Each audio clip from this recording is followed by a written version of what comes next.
Assalamu alaikum. Today we will start material transport in plants. So, material means it can be raw material that is needed for the photosynthesis, and it can be food which is prepared in the leaf to the different part of the plant.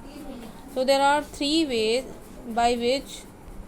There are three ways by which the material are transported in the plant.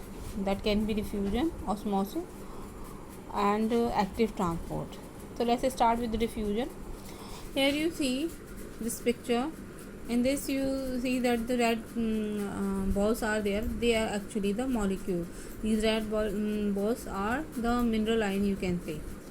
Here in this picture, like this is the root cell, and that is around this all soil particles, and in between this red color water molecules are there. So usually outside more water is there, outside the root cell or outside the plant. In the soil more water is there. So this is one point. And now what is diffusion? The diffusion is actually the movement of molecules. They can be solid, they can be liquid, or they can be gases. They move from the higher concentration to a region of their lower concentration. As you see here, these red balls are the molecules, means mineral ions. Yes, here you just see. So how they diffuse? They start moving from higher concentration to lower concentration. Means here in the soil the more mineral ions are there, and inside the root cell they are the less. So comparatively they are less. See here the more molecules, and here they are less. So they move. And what is diffusion? They move from higher concentration. Higher concentration means more molecules. So they move where the more molecules are there to the lesser number of molecules. So from higher concentration to the lower concentration.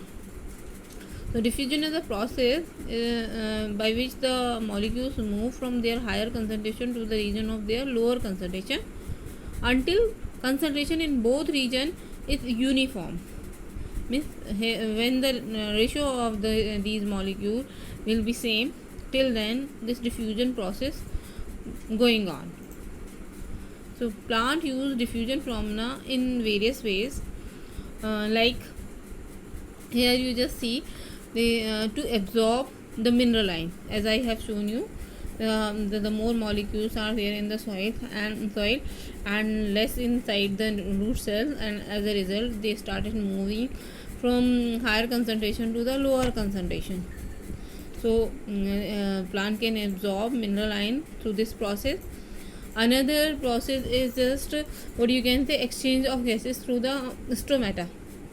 So carbon dioxide and oxygen, they just diffused in and out.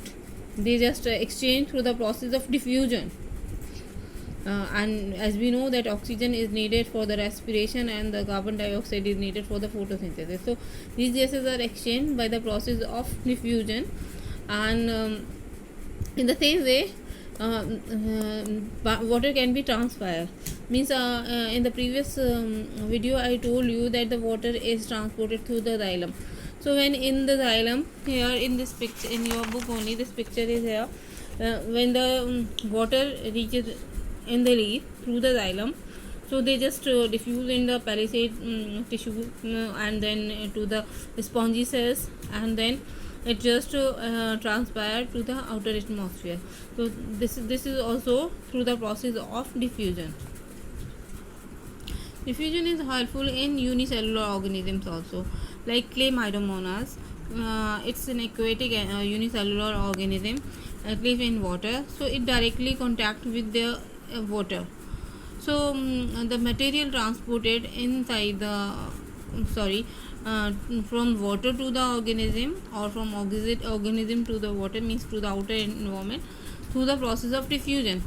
Means the useful nutrient and the oxygen, it is diffused inside in the Chlamydomonas, and when it is utilized, and as a result of metabolic activities, whatever the excretory substances, they are diffused out into the outer atmosphere.